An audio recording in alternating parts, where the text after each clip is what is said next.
Welcome. আমরা এবার আলোচনা করব যে সিরিজটা আমাদের আলোচনার মধ্যে চলছিল সেটা কি মানিটারি পলিসি। মানিটারি পলিসিটা কি জিনিস, তার কারণ হচ্ছে মানি সাপ্লাইকে কন্ট্রোল করার জন্য মানি বেসিস যে সমস্ত জিনিসগুলো মানির মধ্যে আছে সেগুলো মানিটারি অথরিটি প্রোভাইড মানে সামলায়, মানিটারি অথরিটি কন্ট্রোল করে, রেগুলেট করে সেই সমস্ত জিনিসগুলোতে যেখানে মানি প্রবেশ আছে, মানে মানি আছে। আমাদের দেশে প্রধান এটিকে আরবিআই। আরবিআই তার মানে মানি সাপ্লাইকে বাড়ায় বা মানি সাপ্লাই কমায়। ইন টার্মস যদি মানি সাপ্লাই আমরা নাও বলি তাহলে বলতে পারবো লিকুইডিটি বাড়াতে পারবে বা লিকুইডিটি কমাতে পারবে। যখন বাজারে অর্থের পরিমাণ খুব কম থাকে, দ্যাটস মিন লিকুইডিটি কম থাকে। লিকুইডিটি কম থাকলে ইনভেস্টমেন্টও কম হবে। সেই রেসপেক্টে ইনভেস্টমেন্ট কম হলে এমপ্লয়মেন্ট জেনারেশন কমবে, এমপ্লয়মেন্ট যে আনএমপ্লয়মেন্টটা বাড়বে, পভার্টি বাড়ছে, ইনইকুয়ালিটি বাড়ছে। That's mean there is a trap, একটা পরিস্থিতি তৈরি হবে, একটা ফাঁদের তৈরি হবে, যেটা ইকোনমিক্যালি একটা চক্রাকারে আবর্তন হবে, একটা ফাঁদের মধ্যে ফাঁদ। ওকে, এটাকে রিমুভ করার জন্য কি দরকার? মানি সাপ্লাইকে বাড়ানোর জন্য। মানি সাপ্লাই বাড়ানো মানে কি? লিকুইডিটিকে বাড়াতে হবে। মানি যে লিকুইডিটি, সে মানি লিকুইডিটি বাড়িয়ে দেওয়া মানে কি? ইনভেস্টমেন্ট বাড়বে, যেহেতু মার্কেটে মানির পরিমাণ অনেক বেশি, তাহলে ইনভেস্টমেন্ট বাড়ছে, ফলে আমাদের যে এমপ্লয়মেন্ট জেনারেট করা সেটা বাড়ছে। বিভিন্ন রেসপেক্টে এটা একটা ফ্যাসিলিটি ভালো দেখা যাচ্ছে। শুধুমাত্র monetary policy, that's mean RBI regulate করে মানিটারি পলিসিকে। এইভাবে ইকোনমি একটা স্টেবল বা কন্ডিশনে, একটা ইকুইলিব্রিয়াম কন্ডিশনে আসা যায়। ওকে, নেক্সট, এবার যদি আমরা দেখি যে মানিটারি পলিসির কি কি টুলস, বিভিন্ন টুলসের মাধ্যমে তো সেগুলো কন্ট্রোল করে। যেমন আমরা আগের ভিডিওতে দেখেছি open market operation, bank rate এবং বিভিন্ন আরও আছে। তার মধ্যে আর একটি হচ্ছে liquidity adjustment facility, LAF। Liquidity, আমি একটা বড় আকারে লিখি LAF, লিকুইডিটি অ্যাডজাস্টমেন্ট ফ্যাসিলিটি। ওকে, তাহলে আমাকে জানতে হবে যে লিকুইডিটি অ্যাডজাস্টমেন্ট ফ্যাসিলিটিটা কি। তাহলে আমরা উল্টো দিক থেকে শুরু করি। এটা প্রথমে আসে ফ্যাসিলিটি। ফ্যাসিলিটি বলতে যেখানে আমাদের ইকোনমিতে একটা স্টেবল অবস্থায়, মানে একটা লাভজনক অবস্থায় পড়ে আছে, তাই তো? যেখানে আমাদের ইকোনমিটা একটা লাভজনক অবস্থায় পড়ে আছে, দ্যাটস মিন ইকোনমি একটা পজিটিভ ওয়েতে আছে, সেটাকে ফ্যাসিলিটি আমরা বলি। বোঝাচ্ছে কথাটা? নেক্সট, অ্যাডজাস্টমেন্টটা কি? অ্যাডজাস্টমেন্ট টার্মের সাথে লিকুইডিটি অ্যাডজাস্টমেন্ট যদি বলি তাহলে এটা খুব ভালো হবে। লিকুইডিটি অ্যাডজাস্টমেন্ট বলতে সেটাকে যেখানে অর্থের তারল্যতা, দ্যাটস মিন লিকুইডিটি কে রিসেশন অর ইনফ্লেশন অ্যান্ড ইনফ্লেশনের মাধ্যমে কিভাবে সেগুলোকে কন্ট্রোল করে ইকোনমি একটা সাস্টেনেবল ওয়েতে চালানো যায়, দ্যাটস মিন স্টেডি গ্রোথ রেটে আমাকে প্রোভাইড করতে পারি সেই ইকোনমির কন্ডিশনটা। জিডিপি যেন ভালো থাকে, দ্যাটস মিন জিডিপি ভালো থাকে, জিএনপি অলসো ভালো থাকার একটা চান্স থাকবে, সেটাও কি ইন্টারেস্ট রেটের উপর নির্ভর করে। এবং লিকুইডিটি অ্যাডজাস্টমেন্ট বলতে যখন বাজারে অর্থের পরিমাণ কম থাকে তখন মানি সাপ্লাই বাড়াতে হয়। মানি সাপ্লাই কে বাড়াবে? আরবিআই বাড়াবে। কিসের মাধ্যমে? মানিটারি পলিসির মাধ্যমে। কি টুলসের মাধ্যমে? বিভিন্ন টুলসগুলো আছে, যেমন open market operation, bank rate, যেটা আমরা আগের ভিডিওতে আলোচনা করেছি। 3 নম্বর আমরা আলোচনা করতে চলেছি যে লিকুইডিটি অ্যাডজাস্টমেন্ট কি করে হয়। ওকে, আরও আছে বিভিন্ন টুলস, আমরা পরবর্তীকালে সেগুলো জানব। নেক্সট, লিকুইডিটি অ্যাডজাস্টমেন্ট ফ্যাসিলিটির ব্যাপারে তো আমাদের এটা জানা হলো যে কি জিনিস। লিকুইডিটি অ্যাডজাস্টমেন্ট ফ্যাসিলিটিকে আমরা দুই ভাগে ভাগ করতে পারি, খুবই সোজা। এই টপিকগুলোকে বেশি মানে জটিলতার মধ্যে আমরা যাব না, কঠিন ল্যাঙ্গুয়েজ বা কোনো কিছু নয়। আমি বিভিন্ন বই স্টাডি করে তারপরে কিছুটা বই পেলাম, তোমাদের নিজেদের বইও আছে, সেগুলোকে কেবল দেখবা একবার করে, বোঝার জিনিস আমি জাস্ট বুঝিয়ে দিচ্ছি, নিজেরাই পারবা লিখতে। ওকে, তাহলে LAF কি? LAF হচ্ছে দুই ধরনের। ওকে, একটা হচ্ছে RR আর একটা হচ্ছে ট্রিপল আর, মানে একটা ডাবল আর একটা ট্রিপল আর। এর মানেটা কি? RR means repo rate. Repo rate মনে রাখবে, আমি 8টা বড় হাতের লিখি। আমাদের সিলেবাসে বেশিরভাগ সিলেবাসে কিন্তু লিকুইডিটি অ্যাডজাস্টমেন্ট ফেসিলিটি দেয় না, সেখানে দেয় repo rate and reverse repo rate. তার মানে 3RRR এর মানে কি? Reverse repo rate. আশা করে বোঝা গেল। এবার আমরা এক এক করে আলোচনা করব। ওকে, আমি প্রথমে রিভার্স রেপো রেট নিয়ে আলোচনা করছি না, আমি করছি রেপো রেট নিয়ে। রেপো রেট, রেপো রেট কি? রেপো রেট হচ্ছে ব্যাংক রেটের মতনই একটি রেট, বা ব্যাংক রেটও বলতে পারি আমরা। এই রেটটিকে কি আগে বলার আগে আমি এই রেটটির অপর নাম বলে দিই। রেটটির অপর নাম হচ্ছে রিপারচেজ অপশন। রিপারচেজ অপশন। রিপারচেজ অপশন বলতে কি বোঝায়? আমরা যদি বাংলা টার্মটা দেখি তো খুব সহজেই চিনতে পারবো। সাপোজ আমার টাকার খুব প্রয়োজন পড়েছে, বাট আমার টাকা বাড়িতে নেই, তাহলে আমি কি করব? আমার বাড়িতে যে সমস্ত সম্পদগুলো আছে সেগুলোকে অন্যজনের মাধ্যমে বন্ধক দেবো কি দেবো না? বন্ধক দেবো, তার কাছ থেকে অর্থ নিব, আমি আমার এমার্জেন্সিটাকে মেটানোর চেষ্টা করব। দেন আমার কাছে যখন আমার liquidity, that's mean high powered money যখন আমার কাছে বেশি হয়ে যাবে, আমার কাছে যেটুকু আমার currency held by the public, that's mean CC and DD, demand deposit যখন আমার বেশি হয়ে যাবে, তখন আমি সেই ব্যক্তিকে বা সেই অথরিটিকে বা সেই ফাইন্যান্সিয়াল ইনস্টিটিউশনকে সেই টাকাটা দিয়ে আমি আমার সম্পত্তির টাকা আবার নিয়ে নেব, হয়তো। তার জন্য এটাকে বলা হয় রিপারচেজ অপশন, রেপো রেটটা।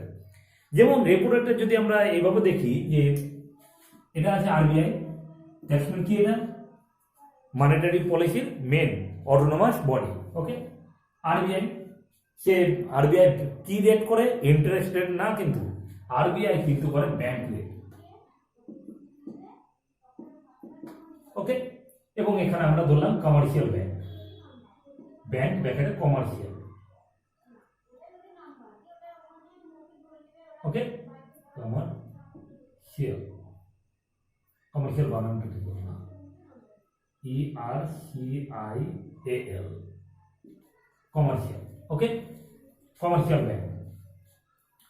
আরবিআই সাপোজ ব্যাংক রেট আমি ধরে নিলাম 9.87, এবং এই রেসপেক্টে যদি আমরা এইভাবে ধরি যে ব্যাংক রেট যেহেতু 897 আছে, তাহলে স্বাভাবিক যদি আমাদের কেসটাই ভাবি, তাহলে আমরা দেখবো যে আমরা সবসময় চেষ্টা করবো কিভাবে লোন নেওয়া, কম ইন্টারেস্টে লোনটা যাতে আমরা পাই সেই দিকটাই চিন্তা করি।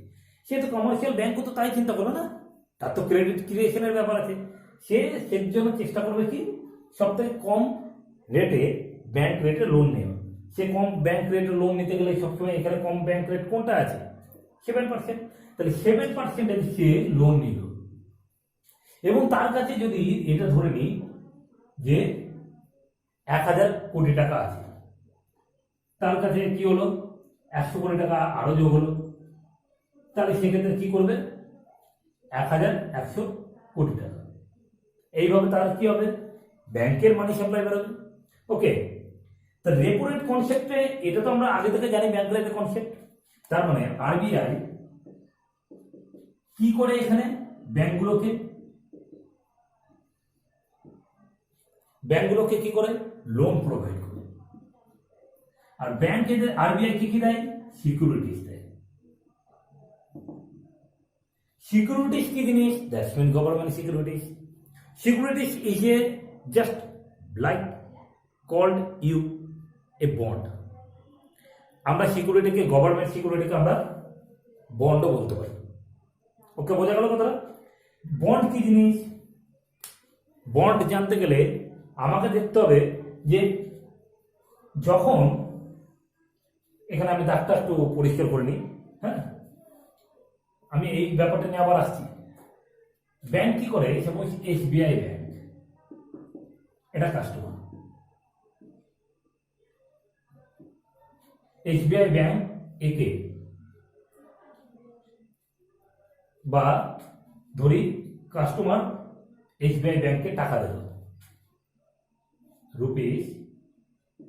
₹10,000, এবং সেটা 10 ইয়ারের জন্য। বলে না ফিক্সড অ্যামাউন্ট 10 ইয়ারের জন্য, সেটা রিটার্ন কত পাবে এই উদ্দেশ্যে টাকাটা জমা দিয়েছে 20,000 টাকা। তার মানে 10 বছরে সে কত পাবে? 20,000 টাকা পাবে। এই একটা লিখিত তার পারফেক্ট ডেট, তার perfect amount, perfect maturity date, the full maturity amount, সেই সমস্ত নিয়ে একটা নথিপত্র থাকবে, যেটা ক্যাশ হিসেবে কে দিবে? এসবিআই কে কাস্টমার দিবে, এবং কাস্টমার যে জিনিসটা দিবে সেটা হচ্ছে বন্ড। বোঝা গেল কথাটা কি? তাহলে বন্ড হচ্ছে, এটা কোনো কাস্টমারকে যখন এসবিআই দেয় সেটাকে বলা হয় বন্ড। তার মানে কাস্টমার এবং কোনো ব্যাংকের, কমার্শিয়াল ব্যাংকের যে সম্পর্ক, সেটা হচ্ছে বলা হয় বন্ড। এবং ব্যাংকের, আরবিআইয়ের সাথে যদি কোনো কমার্শিয়াল ব্যাংকের সাথে কোনো সম্পর্ক থাকে, তখন সেটাকে আমরা বলি সিকিউরিটিজ। বোঝা গেল কথা? কোনো আরবিআইয়ের সাথে যে কোনো ব্যাংকে যে একটা লোনের যে সম্পর্ক, কেন টাকা দিচ্ছে, কাস্টমার কেন টাকা দিচ্ছে একে 10,000 টাকা, তার কারণ 10 বছর পরে 20,000 টাকা পাবে। এবং এসবিআই কি দিচ্ছে সেই মুহূর্তে? একটা বন্ড পেপার দিচ্ছে, বন্ড পেপার, এবং এটা বিশ্বস্ত ওই কাস্টমারটা নিয়ে এটা পরে টাকাটা পাওয়া যাবে। ওকে, এরকম না যে বিশ্বস্ত নাই, তাহলে বন্ড পেপার এটাকে বলে। কিন্তু যখন আরবিআই লোন দেয় ব্যাংকে, কি উদ্দেশ্যে লোন দেয়? ব্যাংকে তো কিছু দিতে হবে, যেমন কাস্টমারকে কিছু দিতে হচ্ছে, বা এসবিআইকে তো দিতে হয়। তাহলে কাস্টমার ব্যাংক কি করবে? গভর্নমেন্টকে, এই আরবিআই কে কি দিবে? সিকিউরিটি দিবে। কিসের সিকিউরিটি? এমনি যেমন তো তা না, গভর্নমেন্ট সিকিউরিটিজ। গভর্নমেন্ট সিকিউরিটিজ কিন্তু ওয়ান কাইন্ডের বন্ড। যদি রিলেশন হয় ব্যাংক এবং কাস্টমারের মধ্যে, তাহলে সেটাকে আমরা বন্ড বলি। আর আরবিআই বা যে কোনো কমার্শিয়াল ব্যাংকের সাথে যে লোনের একটা রিলেশন, মানে লোন নিলে তার বিপরীত দিকে দিতে হয়, সেটা হচ্ছে সিকিউরিটি। বোঝা গেল কনসেপ্টটা? নেক্সট আমি এইটুকু মুছি, যেটা উদ্দেশ্যে দিলাম যে সাপোজ এখানে 7% রেটে কি করলো, নিয়েছে 100 কোটি টাকা নিয়েছে, এবং 1,000 কোটি টাকা ব্যাংকের অলরেডি ছিল। তাহলে এখানে কত হলো? কমার্শিয়াল ব্যাংকের 1,100 কোটি টাকা। এখানে কি হচ্ছে? ব্যাংকের যে লিকুইডিটি পরিমাণ, সেটা কি হলো? বেড়ে গেল। ব্যাংকের যদি লিকুইডিটি বেড়ে যায়, দ্যাটস মিন আমরা কি করলাম? ব্যাংক রেট কত? ব্যাংক রেট লো। ভালোভাবে তাকিয়ে এটা, ব্যাংক রেট হচ্ছে লো। ওকে, ব্যাংক রেট লো। ব্যাংক রেট লো হলে ইন্টারেস্ট রেট লো হবে কিনা? অবশ্যই লো হবে কিনা? ব্যাংক রেটের সাথে আমি ইন্টারেস্ট রেটের ডাইরেক্ট রিলেশন, তাহলে ইন্টারেস্ট রেট কি হবে? লো। ইন্টারেস্ট রেট যদি লো হয়, তাহলে যদি সুদের পরিমাণটা, সুদের হার কম হয়, লোনের সুদের হার, তাহলে তো বেশি করে লোন নিবে না, তাহলে লোনের পরিমাণ কিন্তু বাড়বে। দ্যাটস মিন লোন বেশি সস্তা হয়ে যাবে। এটাকে আমরা কিন্তু এইভাবে ভাবতে পারি, লোন বেশি সস্তা হবে বা লোনের পরিমাণ বাড়বে, একই কথা। যদি লোন সস্তা হয় বা লোনের পরিমাণ বাড়ে, তাহলে সেটা কি হবে? লিকুইডিটি বাড়বে। বাড়বে কিনা? মার্কেটে লিকুইডিটি বাড়বে, মার্কেট লিকুইডিটি বাড়বে। মার্কেটে যদি লিকুইডিটি বাড়ে, তাহলে সেটা কি হবে? মার্কেটের মধ্যে ইনভেস্টমেন্ট বাড়বে। ইনভেস্টমেন্ট বাড়লে কি হবে? পভার্টি, বা আমি যদি বলি আনএমপ্লয়মেন্ট কমবে, বা এমপ্লয়মেন্ট অপরচুনিটিস বাড়বে।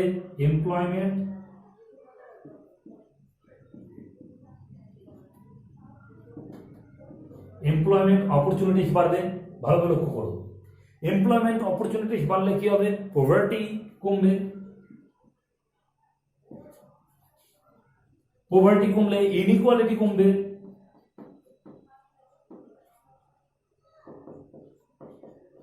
বোঝা যাচ্ছে না? খুব সুন্দর জিনিস কিন্তু এটা, পুরো বোঝা গেল এটা?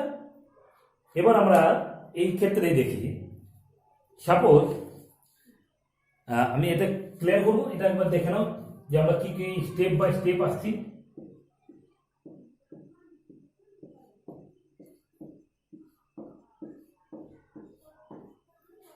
খুব সুন্দর জিনিস কিন্তু এটা, এবং এটার বিপরীত কিন্তু হয়। আমি এটা পরবর্তী গেলে আসছি। সাপোজ বাজারে আমি পুরোটা মুছছি, ওকে? আমরা রিভার্স রেপো রেট যখন করবো তাহলে আমরা পয়েন্ট করে নেবো সেই মুহূর্তে।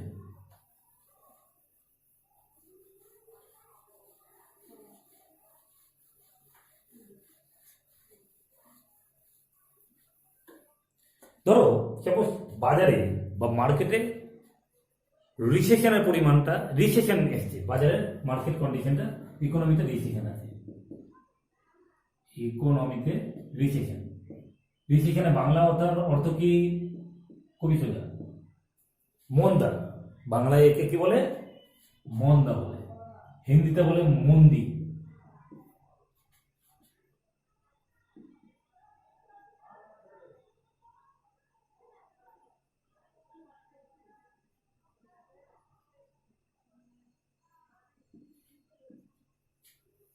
ওকে, হিন্দিটা লিখে লাভ নাই, যেহেতু বাংলায় বলাই বেটা। এটা হচ্ছে মন্দা। তাহলে মন্দা কি জিনিস? মন্দা মানেটা কি? মন্দার কথার অর্থ হচ্ছে মার্কেটে যে লিকুইডিটি, মার্কেটের লিকুইডিটি কম। ওকে, মার্কেটের লিকুইডিটির পরিমাণটা কম।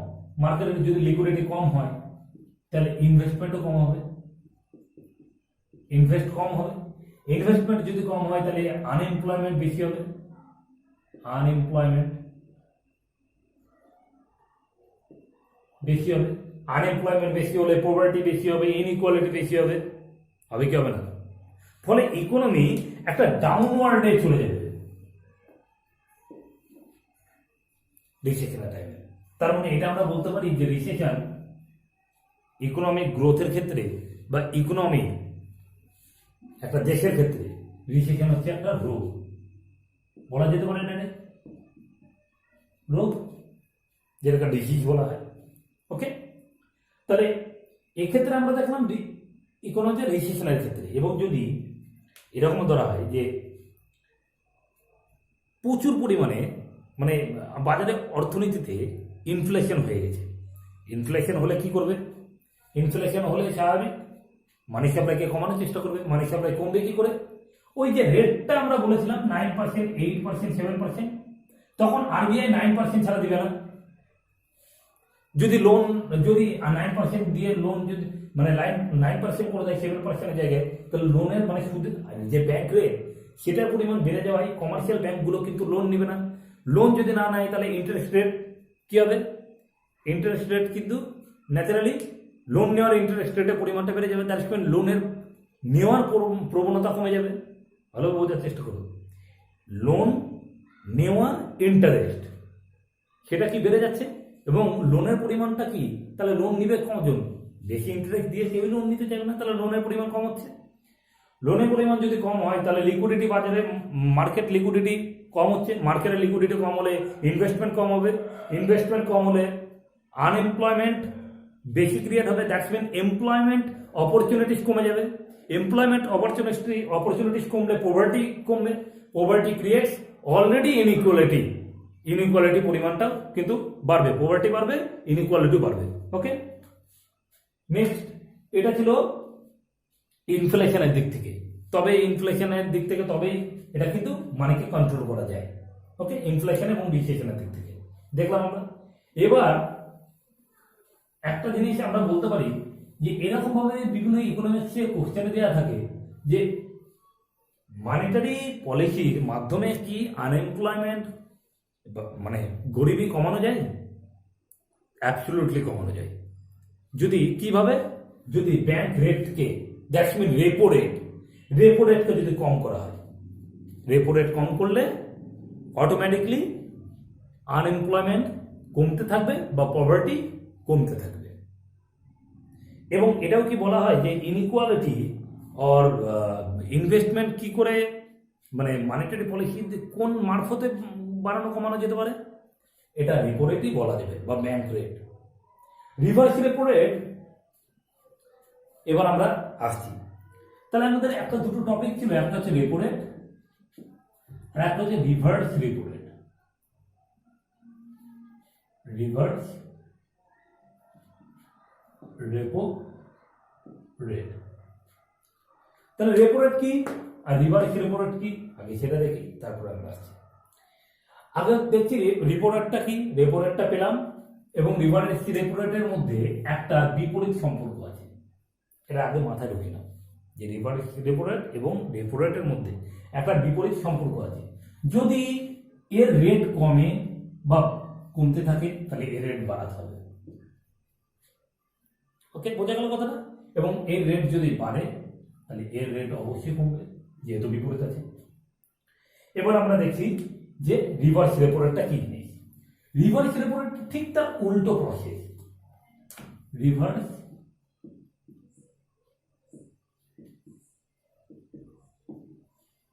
রেপো রেট, ওকে, রিভার্স রেপো রেটটা ঠিক তার উল্টো প্রসেস কিরকম? আমরা এইভাবে দেখতে পারি যে সাপোজ ব্যাংক, এটা আরবিআই, আর এটা হচ্ছে যে কোনো কমার্শিয়াল ব্যাংক।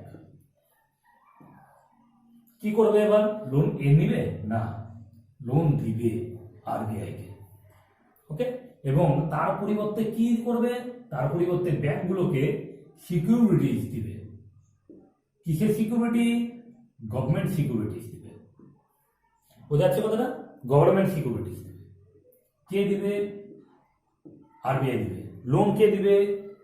লোন হচ্ছে কমার্শিয়াল ব্যাংক দিবে আরবিআই কে। এবার অনেকের প্রশ্ন হচ্ছে, স্যার আরবিআই এর প্রয়োজন পড়ে লোন নেওয়া? আরবিআই কিন্তু প্রয়োজন পড়ে না লোন নেওয়ার। তাহলে আরবিআই কেন করে? আরবিআই তো করে একটাই কারণ, মার্কেটে যদি আরবিআই এর খোঁজ খবরে বা আরবিআই এর অ্যানালাইসিসে দেখা যায় যে মার্কেটে ইকোনমিতে অত্যাধিক মানি সাপ্লাই বেড়ে গেছে, দ্যাটস মিন লিকুইডিটি বেড়ে গেছে। যদি লিকুইডিটি বেড়ে যায় তাহলে সেই লিকুইডিটিকে কমানোর জন্য ইচ্ছা করে লোন হিসেবে টাকা নেয়। ওকে, বোঝা গেল কথাটা? সাপোজ এখানে আমি আরবিআই রাখলাম, আরবিআই রেট দিলাম। ওকে, এখানে আমি সাপোজ যদি এরকমই ধরি যে এটা না করে যে এসবিআই এর ব্যাপারটা যদি বলি, আইবিআই, ঠিক আছে, আরবিআই আর এখানে ব্যাংক। এবার আরবিআই করলো, কে দিবে? ব্যাংক দিবে। কমার্শিয়াল ব্যাংক কাদেরকে দিবে লোন? আরবিআই। লোনের প্রয়োজন আছে আরবিআই না, মানি সাপ্লাইকে কন্ট্রোল করার জন্য, দ্যাটস মিন লিকুইডিটিকে কমানোর জন্য, মার্কেটে অত্যাধিক পরিমাণ লিকুইডিটি হয়ে গেলে তাকে কমানোর জন্য আরবিআই ইচ্ছা করে লোন চায়। লোন চাইলে কি হবে? সাপোজ ব্যাংকের কাছে 2000 কোটি টাকা আছে, তার কাছে এই টাকাটা খুবই বেশি মার্কেটে, এবং আরবিআই তার একটা রেট অনুসারে কি করলো?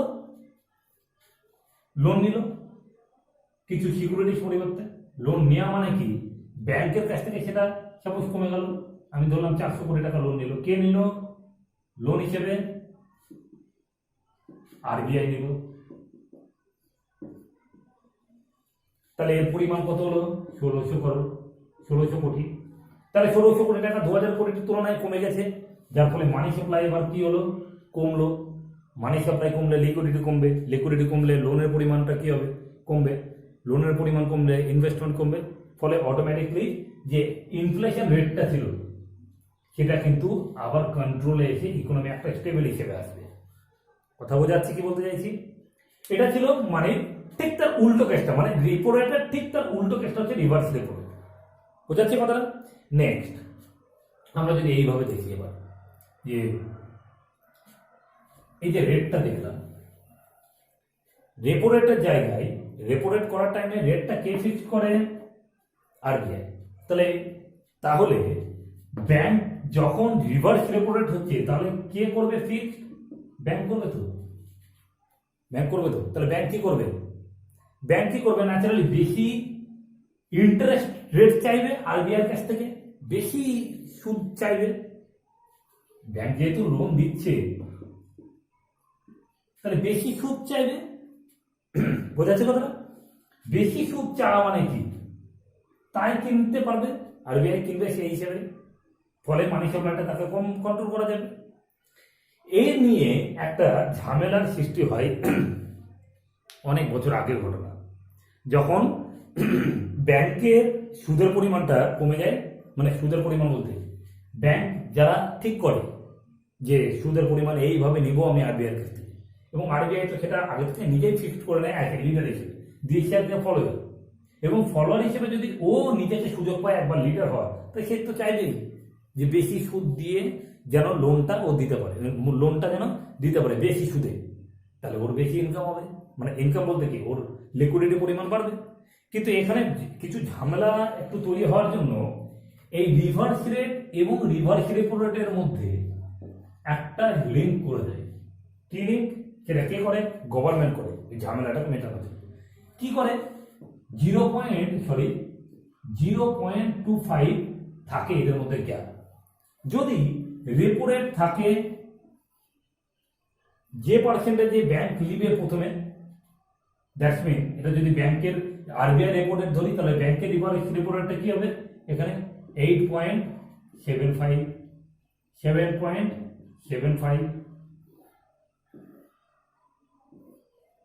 6.75, because there is a difference of between the 0.25, তাহলে 0.25, তাহলে এ যদি 7% হিসেবে দেয় তাহলে